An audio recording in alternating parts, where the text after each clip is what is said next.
nakosisi ndibulise ngelihle igama likaYesu.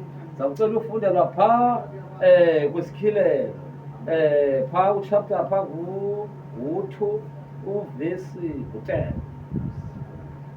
Isitshilelo chapter 2 ivesi 10 sithi isihloko incwadi kwibandla laseSimina ivesi 10.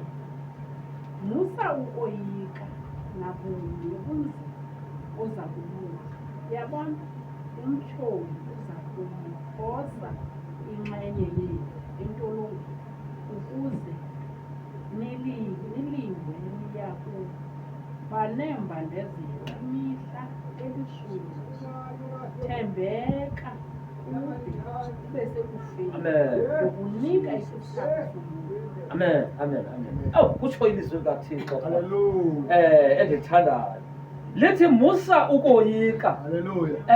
uThixo khona masibe nethemba elinguThixo kwizinto zonke. Zikhona izinto ezisingcangcazelisa amadolo, kodwa masibe nethemba elinguThixo. Ayikho into ngaphezulu koThixo, ayikho into egqitha uThixo owesidalile, ayikho into egqitha omavula kuvaliwe, ngoba sithembele ngoThixo. Thina sithi siphakama phantsi sibe nethemba elinguThixo. Nakwiindawo ezininzi siyazi uba kodwa sizawungena uThixo khona nje owesidalile, ngoba nangoku siphakamile silapha nje siphakanyiswa nguThixo ngoba udumisa yena ungumavula uvaliwe. Sinathixo namandla thina, uThixo esithembele ngaye, uThixo wethu unamandla, uThixo owavula iingcango. UPawulos noSilasi bekholose ngaye, abantu babesengcingweni kodwa bathetha ngegama likaThixo, bakhwaza nje igama likaThixo, kwavuleka iingcango zetrongo.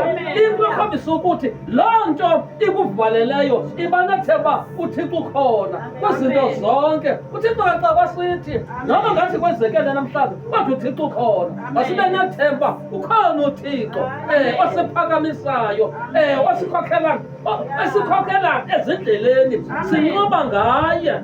Shinda